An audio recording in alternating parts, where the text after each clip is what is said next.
used to fund the 2022 budget. Tax rate with no new revenue is 0.392917 per $100. David, got a comment? I don't.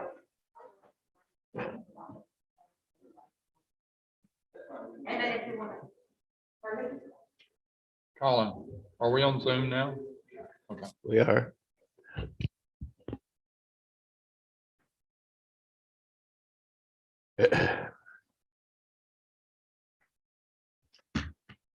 Well, we got 14 minutes and 20 seconds for comments. Mhm. Or can I? Do we want to do roll call? Well, yeah, now you can do that too. Okay. Commissioner Cheney, Here, Commissioner Casserole, Here. Commissioner Russo, Mr. Lava, Judge Mills. Here, we have a quorum.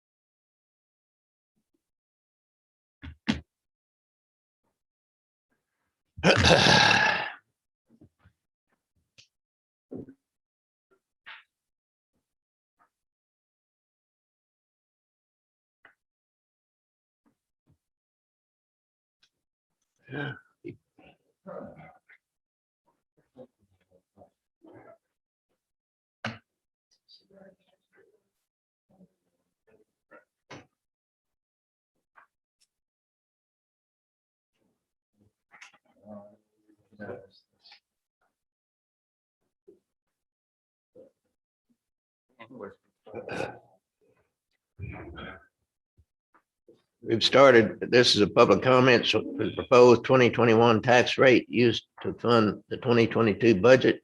That tax rate with no new revenue is 0.392917. Does anyone have some? Do you have something you want us to talk about? What we're here to talk about is not on the agenda. Okay, that's later. Okay. Anybody on Zoom? All right.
We can go ahead and announce a date to adopt the tax rate. Jackie, what date do we want to do that? The date will be Monday, the 30th at 9. Okay. We will. Monday, the 30th at 9 o'clock.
15 minutes might be too long for a meeting. Can we adjourn and come do the next one at 8:45? All right, motion to adjourn. Can we do that? Nope. Move to adjourn. Roll call. Mr. Cheney, Aye. Mr. Casper. Aye. Mr. Russo. Mr. Law. Judge Mills. Aye. Unanimous. All right, 8:45, we'll do it again. I don't know. It didn't show up. Maybe forgot to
I'll call the second 8:45.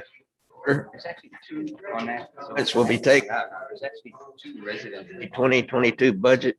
So the one on Roll call. Yep. Commissioner Cheney, Here. Commissioner Castleline, Here. Commissioner Russo, Here. Commissioner Loggle, Here. Judge Mills. Here. We have a quorum.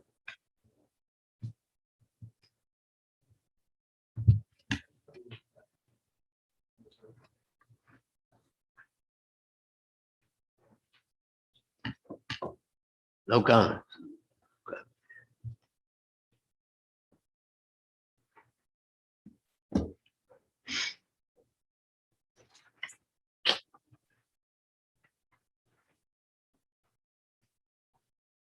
Oh, my.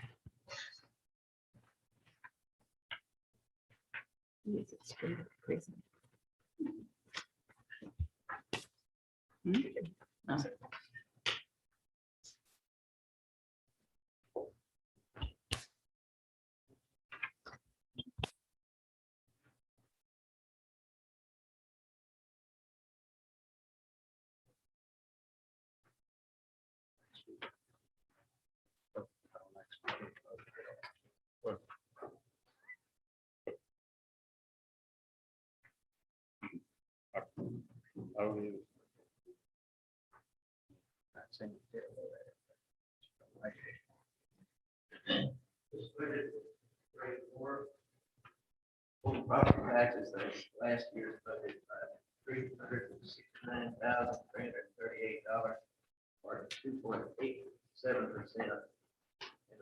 That almost $413,470.48 is tax revenue to be raised from new property added to the tax rolls this year. That being said, any comments?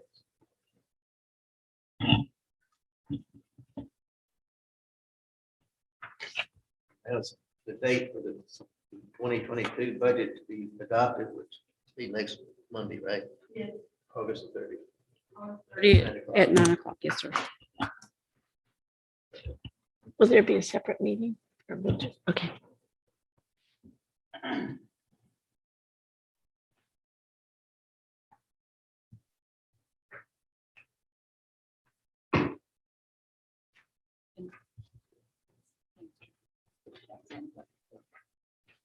The tax rate is adopted next week too. Yeah.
Okay, it's been 6 minutes. No comments. You want to adjourn or not? Do you need a motion to adjourn? I move we adjourn. Motion made. Do I have a second? Second, Commissioner Casterline. Roll call. Commissioner Cheney, Aye. Commissioner Castellan. Aye. Commissioner Russo, Aye. Commissioner Lava, Aye. Judge Mills. Aye, unanimous. We will be back at 9 o'clock.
pledge allegiance to the flag of the United States of America and to the republic for which it stands, one nation, under God, indivisible, with liberty and justice for all.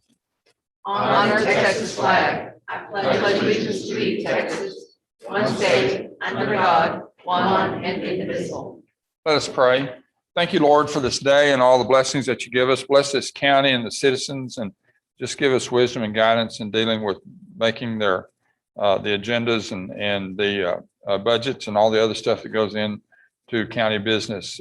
Just bless these commissioners and the people that work with and for the county, but most of all, bless the citizens. In Jesus' name, amen. Roll call. Commissioner Shane, Here. Commissioner Castro. Commissioner Russo, Here. Commissioner Loba, Here. Judge Mills. Here. We have a quorum. Two have some citizens to be heard. Mr. Ford, Good morning, Your Honor. step up to the mic, please, and say your name again. Good morning, Your Honor, Commissioners. My name is Stanley Ward. I'm a fairly recent resident on Adolfo Road. I'm here actually to echo the sentiments of one of my fellow residents who've had an incident concerning ammunition leaving property lines recently. So being a fairly new resident to the area, I now reside there and we operate a small RV park. I think everybody can agree that a lot of the development in recent years has happened on this side of the bay. We can see that in the growth of San Patricio County, Ingleside, Rockport, and the area that remains in the county is slowly but steadily being encroached upon. It's not becoming a less densely populated area. It's only becoming more and more densely populated. We do understand that being out in the county does afford some residents there the opportunity to shoot their weapons out there. And we're not there to tell anybody they can't. However, owning firearms and owning them responsibly goes together. So we do have laws prohibiting the ammunition leaving property lines. And being that it is what it is, we have now had several instances where neighboring properties are getting struck, RVs getting struck by bullets, vehicles being grazed. So I think it's high time that we do recognize that this is definitely becoming an issue, something that needs to be addressed in some way, shape or form. I'm not saying tell people, hey, you can't shoot anymore. You know, that's up for discussion. We still need to figure out, but something has to be done. Whether or not that is a public information campaign. You know, typically people that discharge their firearms in ways that are going to result in this kind of thing happening, they may be doing it because they don't know. They may be ignorant. The methods that they may be using, they think may be safe. So a lot of times, public information campaigns informing the residents what's going on, that this is becoming a greater and greater issue for surrounding residents, will have a positive effect on how they conduct their business. You know, at the end of the day, we're not there to stop people from shooting. I myself am a staunch gun rights advocate, and my father was a hunter for 23 years. I own my own, but I'm responsible. I don't shoot where my residents are. We try and conduct business there, but we just want people to be responsible. So if we can, I think this deserves to be on the next agenda for further discussion, because I do think that more and more residents in the area are being impacted by it. So if we can get it on the discussion at least, so we can perhaps do something that's going to positively affect the community, and where residents are not getting more and more upset, where people can perhaps still pursue their, you know, hobbies or whatever it is they're doing. I think out there it's mostly just recreational shooting, which is fine, but at least where everybody can come out ahead on this matter, that would be beneficial. So that's all I have for today. Thank you. Mr. Thank you. Ford. Kevin and Amy Biddle. Good morning. My name's Amy Biddle, and this is my husband, Kevin Biddle. We're the owners and managers of Cocoa RV Park off of Rabbit Run Road. We've been established since 2015. We are here this morning to bring light to a growing problem of reckless discharge of firearms in Aransas County. For many years, we have been concerned about the shooting in our area. We've even have to inform our renters whenever they move into our park that we are in the county and that gunfire is allowed, that they might hear the gunfire in the morning, afternoon, or even in the middle of the night, just so that we can keep them at ease while they stay in our park.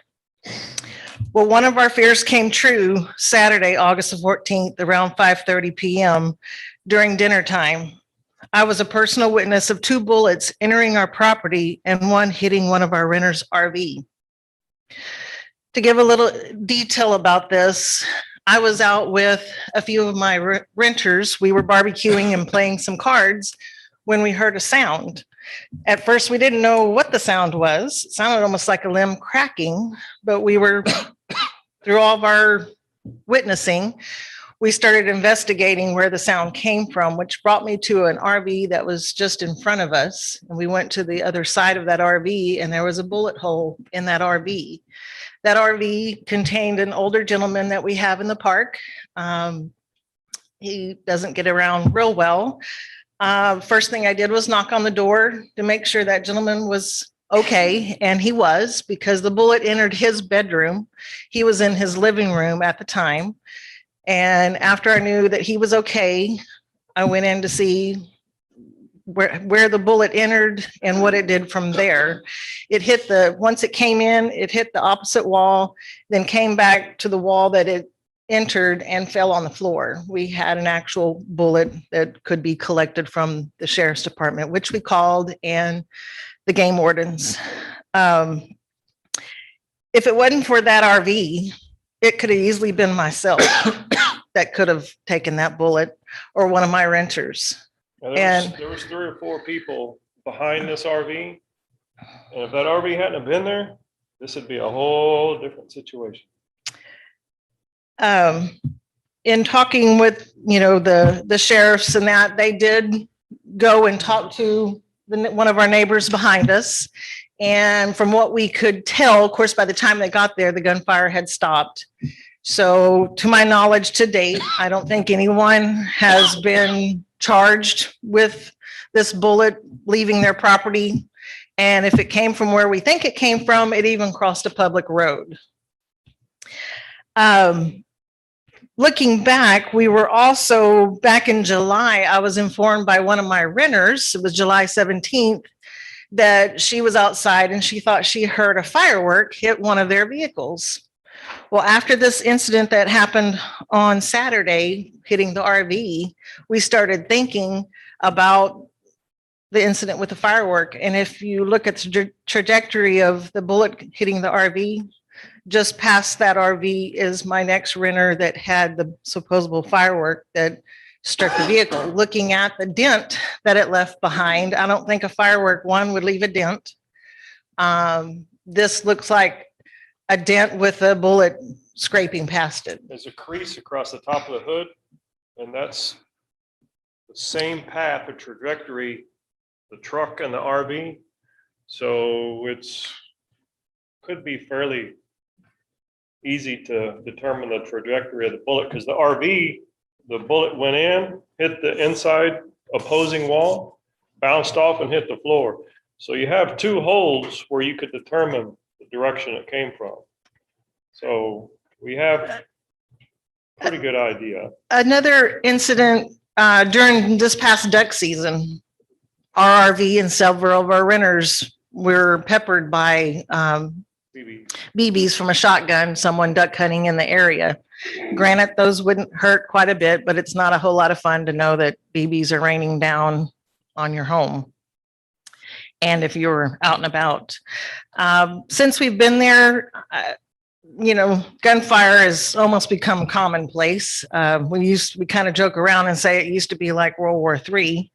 It has gotten better, but one of our fears has already come true, and property was damaged. And I hope the next fear doesn't come true, someone being injured or someone being killed. We both believe in the Second Amendment, but with the rights come responsibilities. One of the main responsibilities is to maintain your bullet on your property. Besides containing their bullets, they also are shooting over public roadways. The county is only getting more populated. And if people are not being cautious when they shoot, someone will be killed one day. And the other day, that could have been me if it wasn't for that RV. I'm asking that the Commissioners Court look into this issue for discharging of firearms in the county and see if adjusting the laws or enforcing the laws that we already have so that everyone can live safely and in peace. I don't think we're advocating for more control. I think it's more, like she said, if there's some task force or some officer or a couple officers or something that can be put together to maybe knock on some doors, educate some people. I know we shouldn't have to do that. You would think if you're a gun owner, you know how to contain your lead, but some, they don't. It's not happening. It's not happening. And it's gonna continue unless there's something we can do as a community to step up and do some door knocking and find out who's shooting. That's fine. Just investigate what they're shooting into. Bullets ricochet off of water too. And a lot of people don't realize that. So We have lots of ponds around in the lots of area. ponds. There's lots of this going on, and it's becoming more and more densely populated, And dangerous for us as citizens in the county. so we're just asking you guys to help us figure something out before something goes wrong. And it almost did. Thank you. That's all.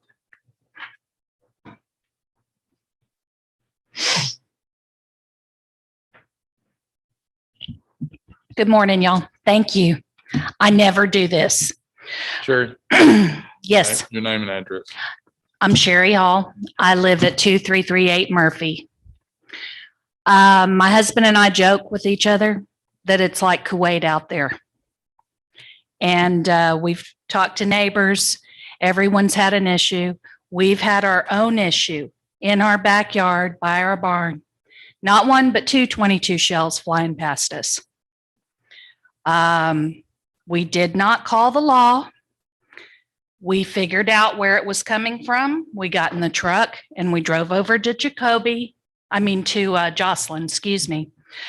And we confronted them about it. They were very sorry. They were target shooting in their back pasture, and a couple of them got away, which 22s do pretty regularly. I support what's going on with my neighbors across the way. It's getting a little bit ridiculous out there. I know we do have laws, at least as far as the state of Texas is concerned. I don't know what Aransas County has in place, but what happened was when they called the law out, the law came out. They went over to either Banty or Adolfo, wherever they went to, and they started knocking on doors. And when you start doing that and you're law enforcement, people freak out. Nobody wants to be on the radar if they're shooting in their back pasture. So what happened was a good thing. So hopefully if that can be enforced a little bit more, if the law will make presence a little bit more when that sort of thing happens, you can say until you're blue in the face, people need to be responsible for their lead on their property. Sometimes it'll happen and sometimes it won't. We all have our share of yahoos that we live by. So I appreciate you guys taking this into consideration. I hope something can be done. None of us like them whizzing by us, the bullets. It's not cool. But I also realize there's only so much that can be done, but there can be some more done than what's being done. Thank y'all. Next one, I'll butcher your last name, but I'll say your first name, Lawrence. Lawrence Mikulowski, 581 Rabbit Run Road, retired. My wife and I, we moved there in the spring of 1994. One of the first things we'd encountered was stray bullets flying over the house, flying over our shop, flying over the brush in the next 5 acres to the east and to the west to us. And we've learned to deal with it. We've gone around and talked to a few people trying to find out who's doing it and letting them know that their bullets are getting off the property. I own lots of guns. I have a place to go and safely shoot. But since we've lived there, that has been a problem. And it slowed down, but now it's starting to pick back up. We have more people moving into the areas now. So it's going to be an issue sometime here in the near future when one of these bullets, high-powered rifles, gets off the property. Heaven forbid it strikes somebody. But I think, like everybody's talked before, education, maybe they don't realize that there's more people out there. And so the denser the population, the more likelihood there could become an accident there. But it has been a problem ever since we've been there. And we'd like to see something to slow it down or educate them and so everybody can live out there safely. Thank you all. Thank you, sir. For us. Next one is presentations. We have a presentation from Children's Coalition of Aransas County. We have number one. Pardon me? We have a public hearing. On her, Number one. Time we have a public hearing to be taken to audience regarding the proposed plan for an annual plan for funding the preservation, restoration, archive records, county clerk's office. Hi, I'm Carrie Arrington, County Clerk. My archive, I understand. The plan that you have in front of you is simply my annual plan. It is a roadmap for what needs to be done, the costs of what needs to be done, and what I plan to do this year. It does include the statutorily approved $3 increase to the records archive fee. And at this point, I'll take any questions you might have. This is not a tax. This is a user fee.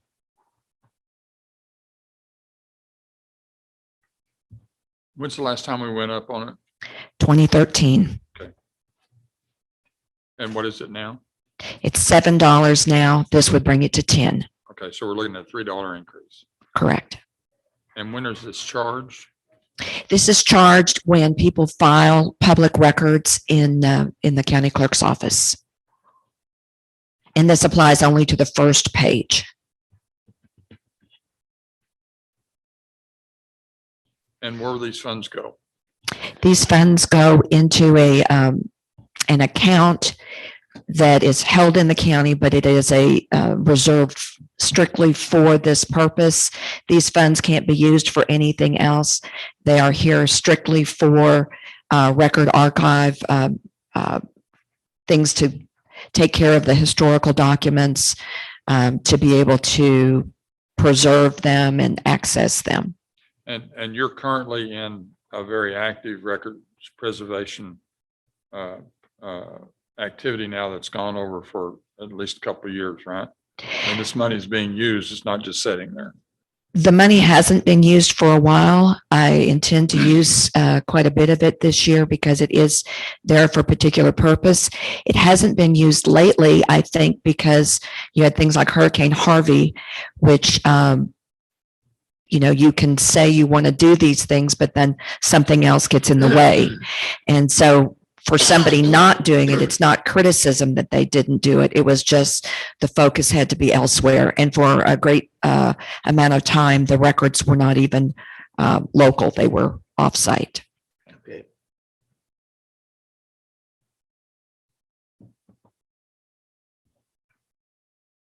If there's not any questions, I'll go ahead and end here.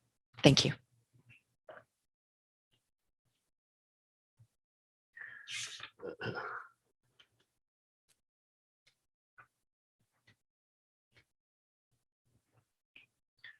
Okay, we'll now go to presentations, and that's Children's Coalition of Aransas County.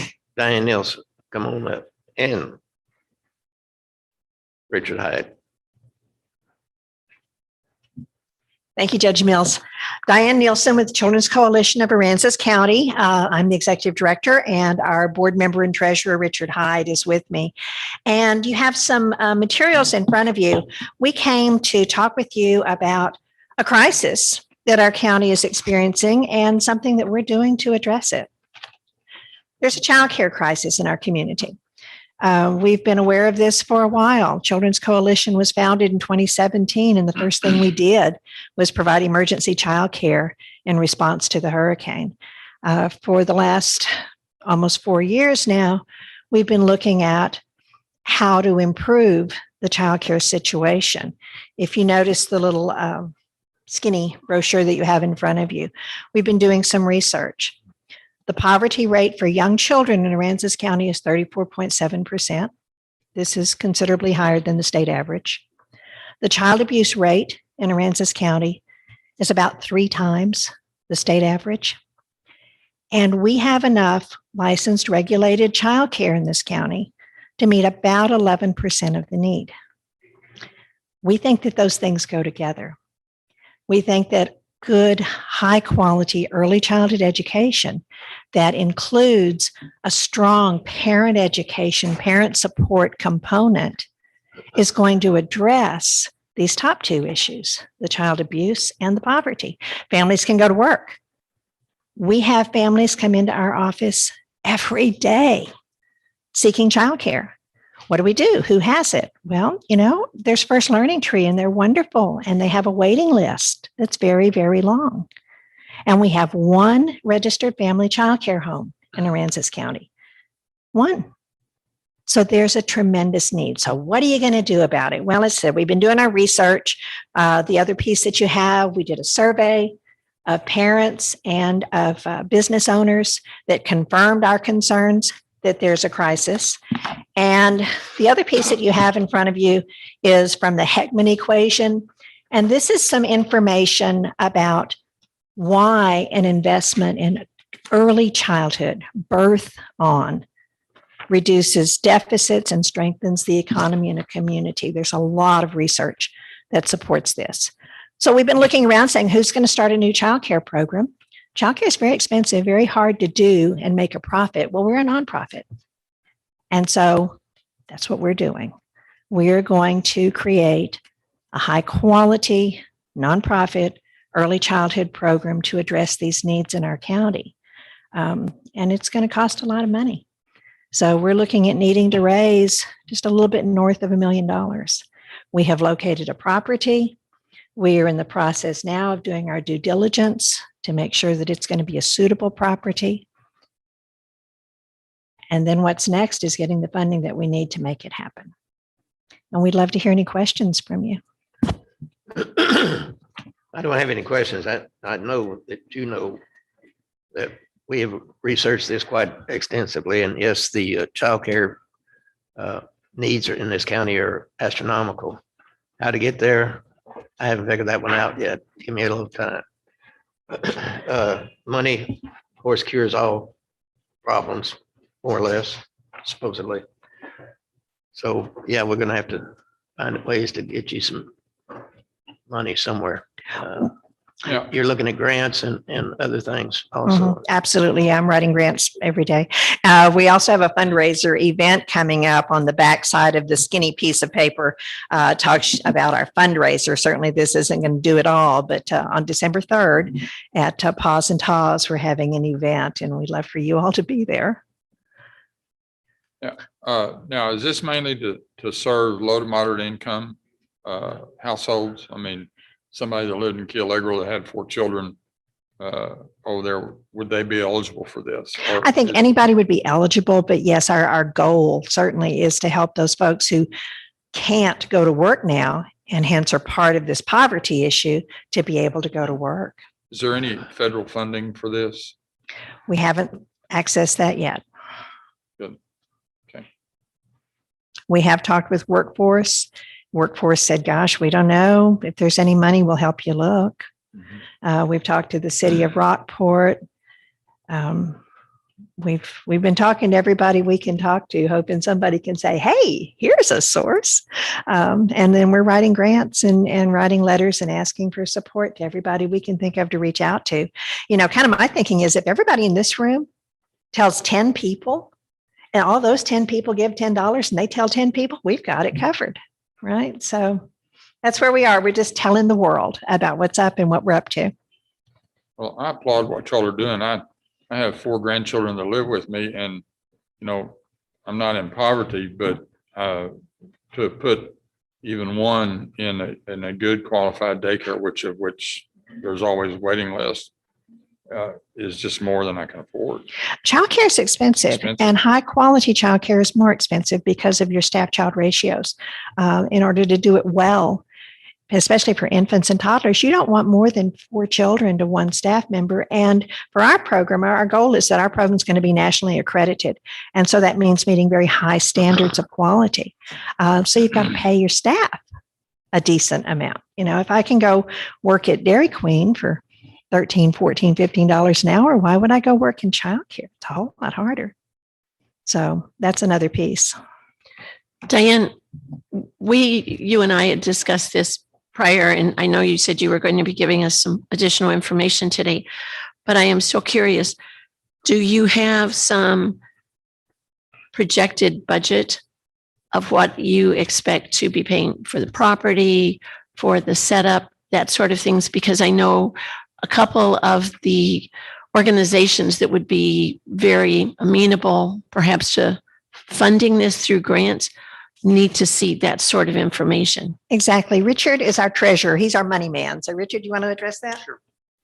Richard Hyde has served as the treasurer on the Children's Coalition Board. And yes, we do, and be happy to provide that information to you.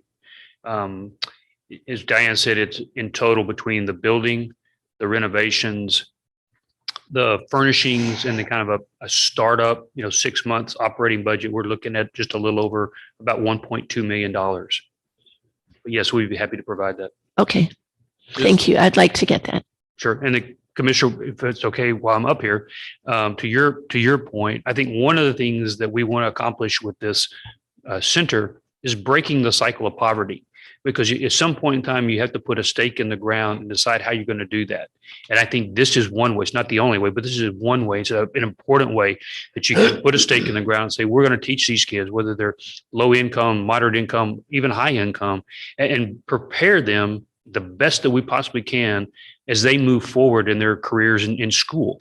And I think that this is a critical element in putting all that together. So thank you for your question.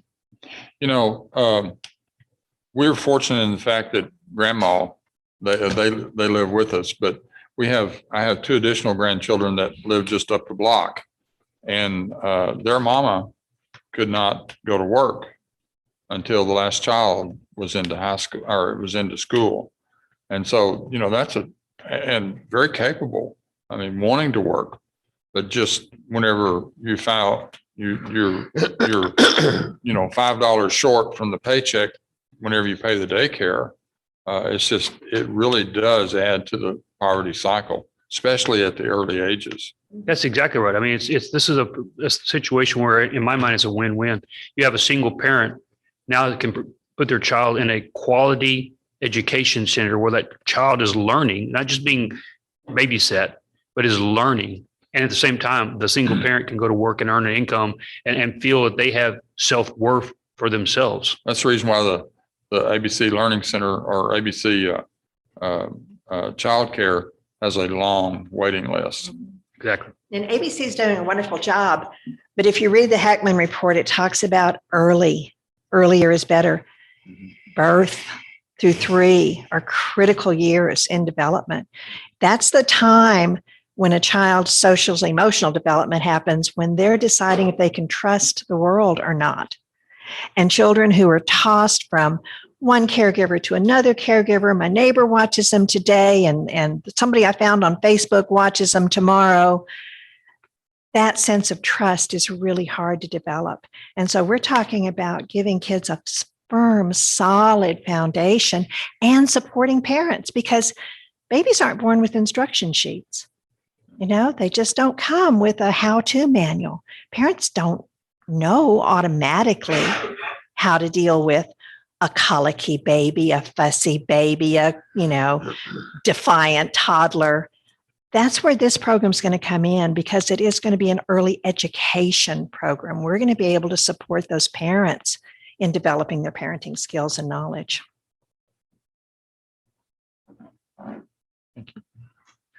Okay, any other questions for Diane? Thank you. Thank you for your presentation.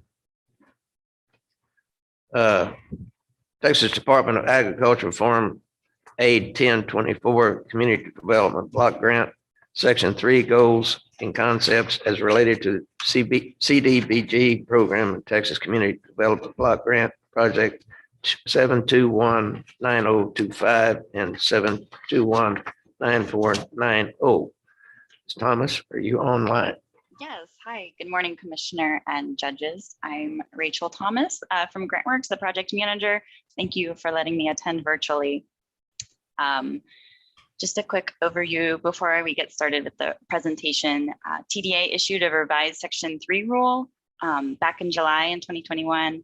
And so now this applies to the 2 TDA grants Aransas County has. And as part of this new policy issuance, localities are required to present the Section 3 CDBG program goals in a commissioner's court meeting. So that is why I am here today. Okay, so we can go ahead and move on to the next slide. I don't know. Oh, I have control. Okay. The county received the following grants from the Texas Department of Agriculture. This first grant is the bigger one, $1 million, and this is contract number 7219025. And this one is to install a lift station, sewer line, force main, manholes, and first time sewer service in the Doty Mathis Colonia. The second grant with the Texas Department of Agriculture is the 7219490. And this one is smaller compared to the first one in the amount of $300,000. And similarly, this is to install sewer line, manholes, and first time sewer service in Doty Mathis Colonia. The grant is funded through the Community Development Block Grant. At the federal level, this is coming from the U.S. Department of Housing and Urban Development. And at the state level, this is administered through the Texas Department of Agriculture. As a condition of funding, the city or the locality must comply with Section 3 of the Housing and Urban Development Act of 1968. To the greatest extent feasible, grant recipients must direct economic opportunities generated by CDBG funds to low and very low income persons. In part, this means ensuring that Section 3 businesses have the information to submit a bid or proposal for the project, and Section 3 workers have information about any available job opportunities related to the project.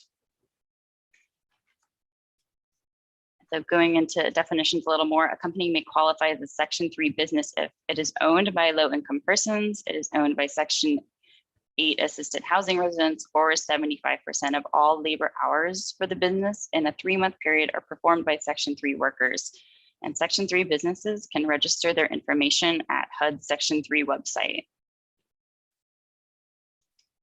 For the Aransas County grant purposes, the contracting opportunities, the grant administration services have already been procured. That's GrantWorks.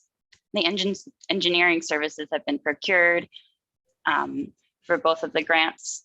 The prime contractor for the sewer improvements, we have not awarded a contract to the bigger grant where we're installing a lift station, the 7219025. We have not procured a construction contract. However, for the smaller one, the 7219490, the Aransas County awarded the construction contract to Guerra Underground at the July 26th Commissioners Court meeting. At this time, no subcontractors are anticipated. So for Section 3 workers, you may qualify as a Section 3 worker if your annual income is below the county threshold for your family size. And in this case, the income threshold for a family size of 1 is $34,450 a year.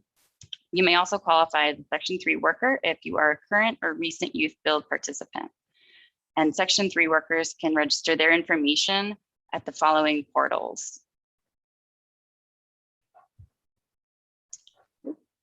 And so this new policy issuance by TDA, they've now created the targeted Section 3 worker. So that is if the Section 3 worker is located within a block group that is within 1 mile of the project site. So for this bigger project with the lift station, the $1 million one, this is if a Section 3 worker lives within here and is hired for the project, they are considered a targeted Section 3 worker. And this is the map for the second TDA project. If the Section 3 worker lives within this 1 mile radius, then they are considered a targeted Section 3 worker. And so TDA says the grant recipient will track all hours worked on the project based on the 3 categories of workers.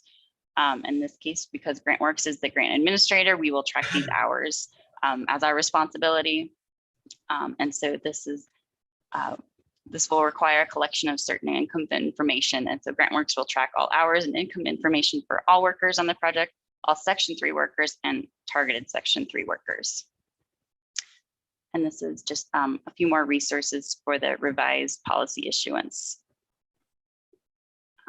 Thank you. Does anybody have any questions? I believe we've made these adjustments on a couple of other documents, haven't we, in the recent weeks? Yes, that's correct. You all have already approved the amendment to the administrative contract. So that has been, Thank you. yeah. Any questions? Excuse me. If not, thank you for your presentation and have a good day. Thank you. You too. Well, under consent agenda items, we have 2, 4, 5, and I'd like to point out that James Tree Service was very generous in donating time and a bucket truck to replace the wireless antenna on top of the History Center at no charge. So do I have a motion? I move to approve the consent agenda. Second. Motion made, second, Commissioner Laubach. Roll call. Commissioner Cheney. Aye. Commissioner Castlebar. Aye. Commissioner Russo. Aye. Commissioner Laubach. Aye. Judge Mills. Aye, unanimous. Item number 9. I move to approve second quarter 2021 report for Rockport Cultural Arts District. Do I have a second? Second. Second, Commissioner Cheney. Good morning. Good morning. My name is Jennifer Day, 902 East Cornwall. I'm the Executive Director for the Rockport Cultural Arts District. Thank you for your time. The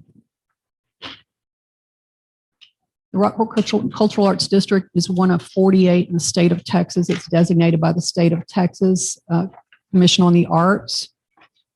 We focus on preserving and promoting the unique cultural heritage of Rockport by sparking economic development and recognizing our visual, performing, culinary, cinematic, and literary arts and organizations.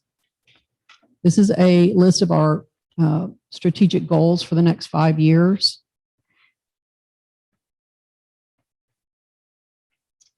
One of the biggest things that's happened in the past quarter is the acquisition of the historic Rockport San Antonio Aransas Pass Railroad Depot. And it was quite appropriate that it happened in May, which is the State Historic Month, which is recognized. We're very excited about that. We have been working on it very diligently. We see this as a huge opportunity with driving economic development within the district. The goal is to turn this into a venue that will be a historic venue that we can share with other entities across the state and across the nation. One of the first things we did was we cleaned it up. It had been a decade probably since it had been cleaned, and prepped it for our very first meeting, which was the district merchants meeting. Very, very well attended, as you can see. Very important to have the communication with the merchants within the district.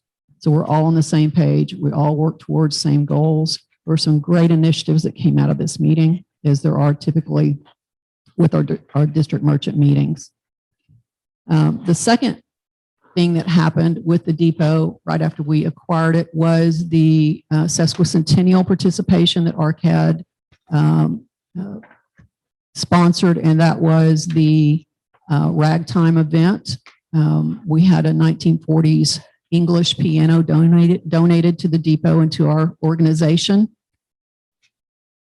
And we had 3 gentlemen come from San Antonio and perform ragtime. They not only performed, the best thing about this event was not only was it recognizing historic venues and historic music, but the education that these gentlemen gave about the songs and the heritage of ragtime music.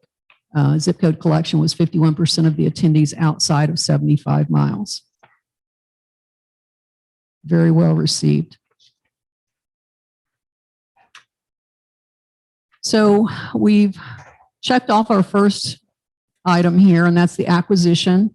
We're working on the exterior restoration. We've gotten the foundation almost completed to the point where we have a new roof. We've completed the replacement of the east wall, and we are continuing to finish the exterior, and then we'll work in order here, the interior restoration.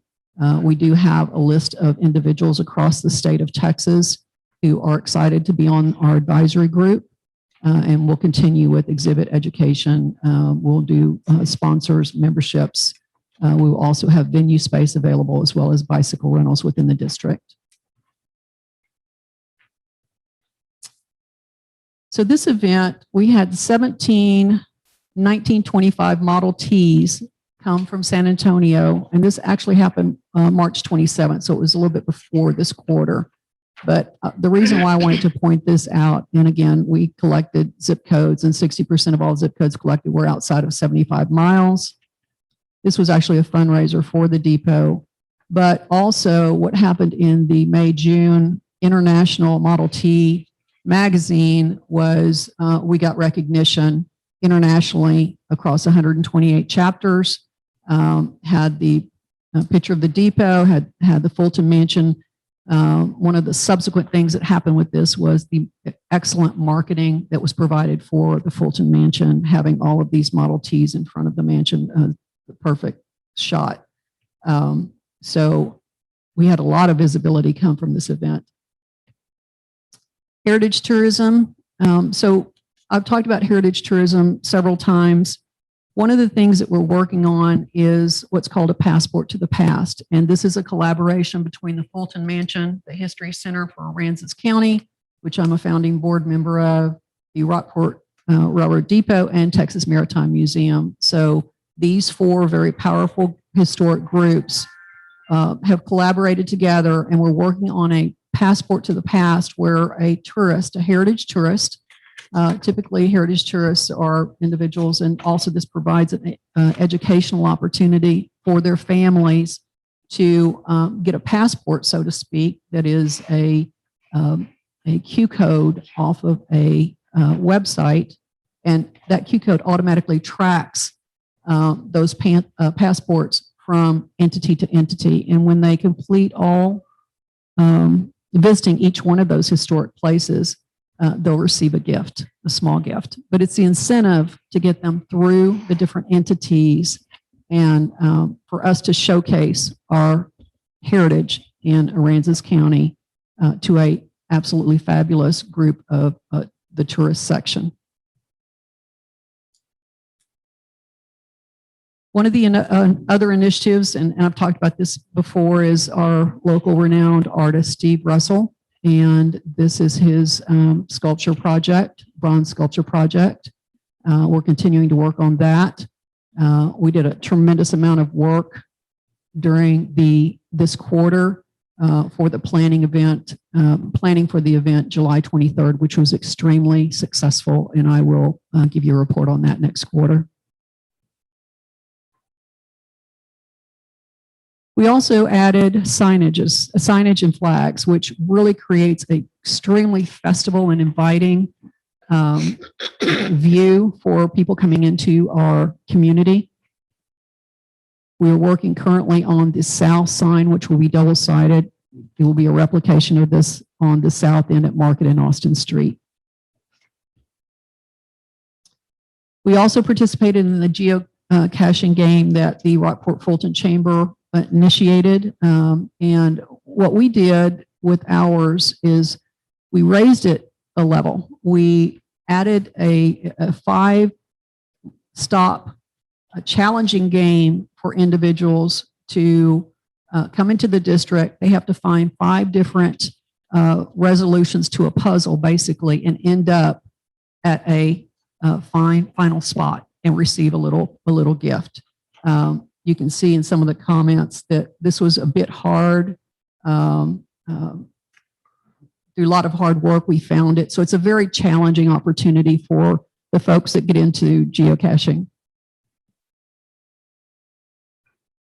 We've also worked with the Women's Lions Club. So I was on the first shopping tournament group, that meeting and that committee with Karen Mella and the Education Foundation. I was on that board at the time. And I continued to work with that each year. And then 2 years ago, the Rockport Cultural Arts District partnered with the Education Foundation and held the shopping tournament. This year, the Women's Lions Club was looking for a fundraiser, and we started talking. And so we basically have shared all the structure of what we've done over the past years with them, and they are bringing the shopping tournament to the district on October the 2nd, which is really exciting.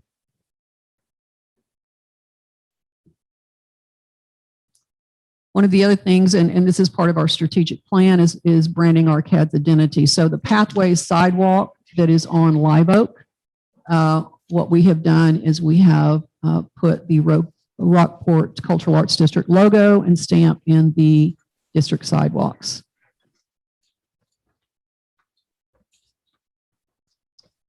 We've also added district restrooms downtown, and this is something that has been a need, and we've heard about this for decades. This was when we did our survey for the application to apply for a cultural arts district. This was the number one thing that came up, and it's actually been the number one thing that we've heard for over a decade downtown. So what we did was we collaborated with the district merchant, with the city of Rockport, and with the Rockport Fulton Chamber Foundation and the vendor, Texas Coastal Trailer Trash. And these are actually air-conditioned restrooms, much nicer representation than porta potties downtown. And these are downtown on Austin Street, right next to Rockport Little Theater. And I get the pleasure of unlocking them every morning at 8:30 and locking them every day at 5:30. Social media, we continue to grow in our social media. You can see the likes and the followers.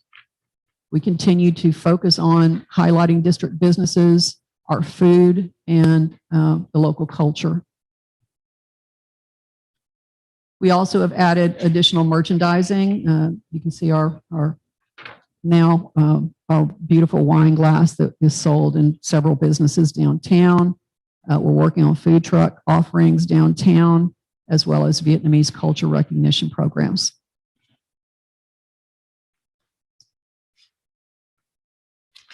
These are grants that we have that are we're using primarily for the railroad depot. We did get just recently the Texas Historical Foundation, which was a wonderful ad, gave us a grant just recently. Public art, you can see the cultural interface, the art colony mural, which is complete, and the district signage and flags, which is complete to a certain point. Rockport Center for the Arts has received $45,000 for last year's art festival, and they've also applied for a cultural arts district grant for next year's art festival. This opportunity would not be possible without the cultural arts district being in existence. We do have to sign a letter of support and send those off to the state for approval. We've also worked with Rockport Little Theater and have helped them retrieve or basically educate them in the grants area. We're not experts, but we certainly have been successful, and we've been able to share that with a qualified entity within the district. They will soon be eligible to apply for cultural arts district grants. And that is it from our board. Well, thank you very much for the presentation. Thank you very much. Appreciate any questions. I have just a few remarks. I really like that new sign downtown. Wonderful. I'm glad to hear that the one you're going to put at the south end will be double face, because I was a little disappointed when I was coming up Austin Street heading north that you can only see it as you pull into the district, which I realize part of the thinking on that, but it's a very attractive sign. and to have it double faced, I think would be a great idea. Great. And once again, I appreciate that you're starting to add more information about the number of people Mhm. and how many are outside of the 75-mile vicinity. I wish if you could give us like a breakout of that visitor data, if you're able to track it, and also some budget figures. But overall, it's coming along. It was exciting to see the repairs proceeding on the railroad depot. Thank you. Any other questions or statements? Thank you very If much. not, thank you very much for coming today. Roll call. Commissioner Cheney, Aye. Commissioner Castro, Aye. Commissioner Russo, Aye. Commissioner Lawball, Aye. Judge Mills. Aye, unanimous. I need a motion to table items 10 and 11. So moved. Motion. I second that. Second, Commissioner Russo, roll call. Commissioner Cheney, Aye. Commissioner Castro. Aye. Commissioner Russo, Aye. Commissioner Lawball, Aye. Judge Mills. Aye. Item number 12. May I ask a quick question? Yes. Should we hold on to the bid information for future reference? Sure. All right. Thank you. Was there a motion for number 12? I haven't heard one yet. I move to approve order O-09-2021, an order of appointment of election judges and alternates. Second. Motion made and second, Commissioner Castleline. Any discussion? Mr. Stroud is here for. Unless you have any questions, I don't have anything to add. You don't have any information for us other than what you presented? Well, I mean, it's an annual requirement. It's state election code. The agenda memo item does go over more specific information on that, but it is required by the election code that you do this every year in your August term. And these lists of names were submitted by both parties. Okay, it's good. Thank you. Roll call. Commissioner Cheney, Aye. Commissioner Castro. Aye. Commissioner Russo, Aye. Commissioner Lawball, Aye. Judge Mills. Aye, unanimous. Item 13, do I have a motion. I move to approve order number 010-2021, an order of special election to be held November 2nd, 2021 for the purpose of adopting or rejecting the proposed constitutional amendments as submitted by the 87th Legislature regular session of the state of Texas. I second that motion. Made and seconded, Commissioner Russo. Any discussion? Roll call. Commissioner Cheney, Aye. Commissioner Castro. Aye. Commissioner Russo, Aye. Commissioner Lawball, Aye. Judge Mills. Aye, unanimous. Thank you. Thank you.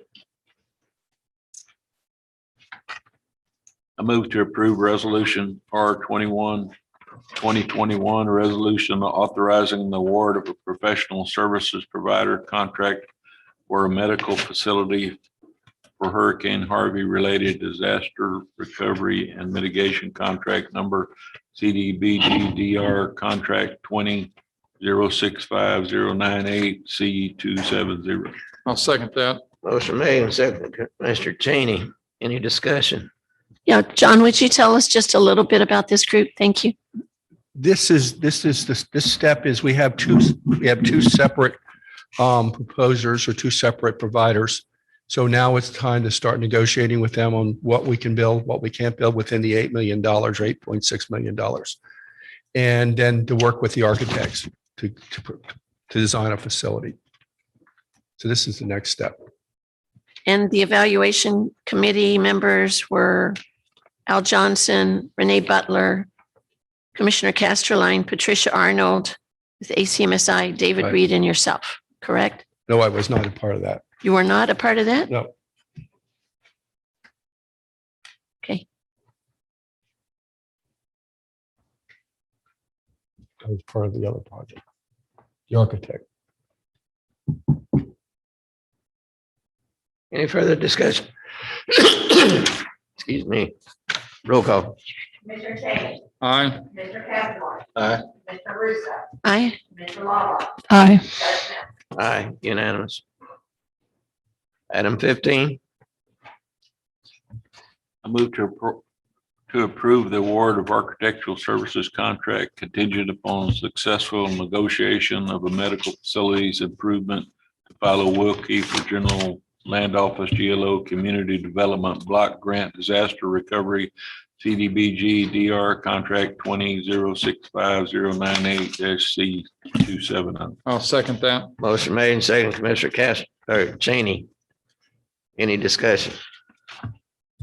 I'd like to comment on, I was amazed at the quality of the people that we had put in bids. I think any of the top 4 or 5 of them would have done a really good job. We had 9 excellent candidates, and Philo Wilkie this is their bread and butter.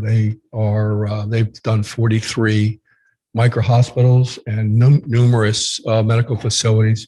So I think when they came in for the interview, they brought their whole team with them, and we had a back and forth conversation with them, which I thought was excellent. So I think this is an excellent candidate for this, and they will, I think we'll move along rather rapidly with them once we get them in on the. So John, what's our next step in timeline? Next step is to get established what we're building, what facility, what we're providing, what providers are, providing that service, and get back to the General Land Office for an amendment to the contract to extend the time. So we have time to build the prop.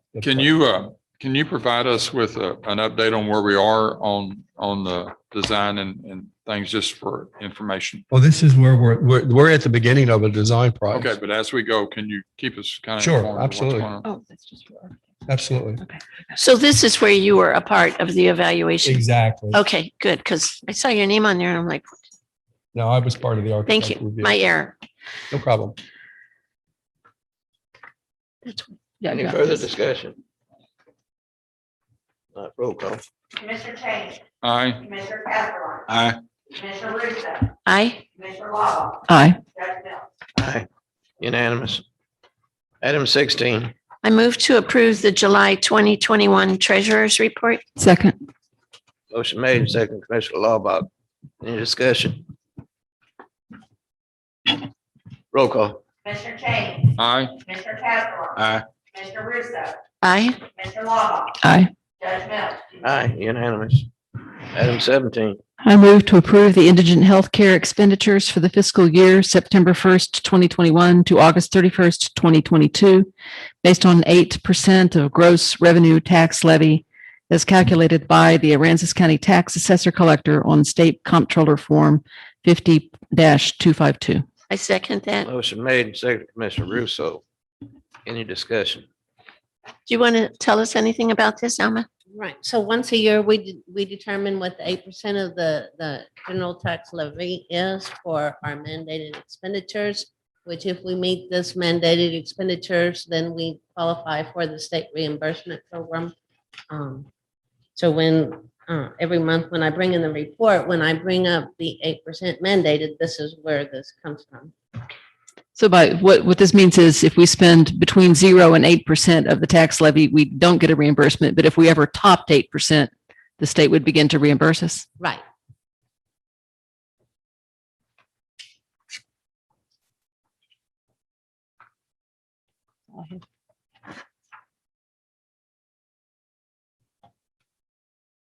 Any other questions? No other questions? Do I have a motion? So I mean, a vote, roll call, whatever. Aye. Commissioner Castleton. Aye. Commissioner Russo. Aye. Commissioner Lava. Aye. Judge Mills. Aye, unanimous. Item 18. Move to approve resolution R 18-2021, a resolution approving Aransas County investment policy. No changes, early review and update, yearly review and update. I second that motion. Motion made and second, Commissioner Russo. Any discussion? Not. Roll call. Commissioner Cheney. Aye. Commissioner Castleton. Aye. Commissioner Russo. Aye. Commissioner Lava. Aye. Judge Mills. Aye, 19. I move to approve resolution R 19-2021, appointing Alma Cartwright, County Treasurer, as investment officer to invest Aransas County's funds in accordance with the foregoing investment policy. I'll second that. Motion made and second, Commissioner Cheney. Any discussion? Roll call. Commissioner Cheney. Aye. Commissioner Castleton. Aye. Commissioner Russo. Aye. Commissioner Lava. Aye. Judge Mills. Aye, unanimous. Item 20. I move to approve resolution R 2021, a resolution acknowledging the broker dealer list being authorized to provide services as required to Aransas County. Second. Motion made and second. Commissioner Laubach, any discussion? Roll call. Commissioner Cheney, Aye. Commissioner Castro, Aye. Commissioner Russo, Aye. Commissioner Law, Aye. Judge Mills. Aye, unanimous. Item 21. Move to approve budget line item transfers and amendments. I'll second that. Second, Commissioner Cheney. There's Do- none. We have none at this time. Roll call. Commissioner Cheney, Aye. Commissioner Castro, Aye. Commissioner Russo, Aye. Commissioner Law, Aye. Judge Mills. Aye, unanimous. Item 22. Move to approve accounts payable and payroll and payroll liabilities. I'll second that. Motion made and second, Commissioner Cheney. Any discussion? Roll call. Commissioner Cheney, Aye. Commissioner Castro, Aye. Commissioner Russo, Aye. Commissioner Law, Aye. Judge Mills. Aye, unanimous. Well, we're at the point now of any elected official or department head have anything to bring up. Now's the time. I wanted to thank the sheriff publicly for the quality of control that we had at Live Oak Elementary. That place can easily get out of hand in a heartbeat with the cars and stuff. But his officers proved to be very capable at getting that traffic through. I don't know how many cars go through there, but I'd say at least several hundred. And they get them in and out, and they're very, very good at it.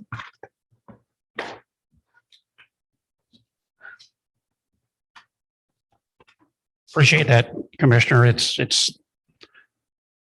first of the school year. Yeah, it's for a week and a half, 10 days. It's a zoo out there, and we do move a lot of cars. This last week seemed more than typical, but Actually, I disagree with you. It was not a zoo. It was well organized, but it could have been a zoo or a disaster.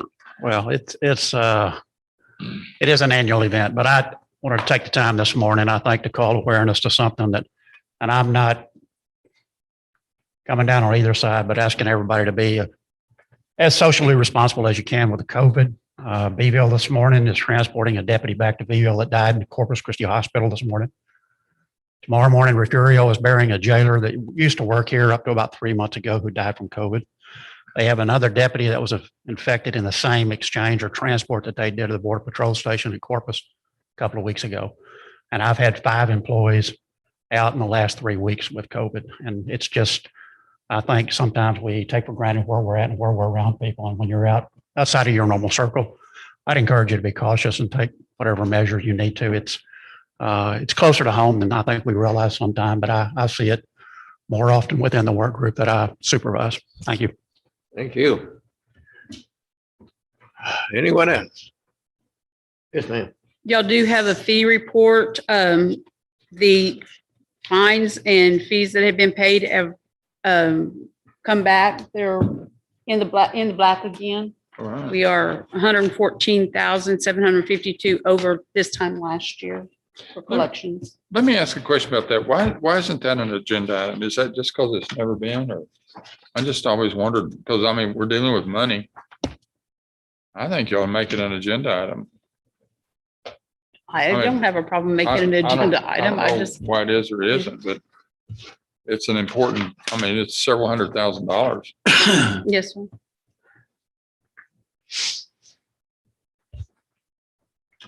All right.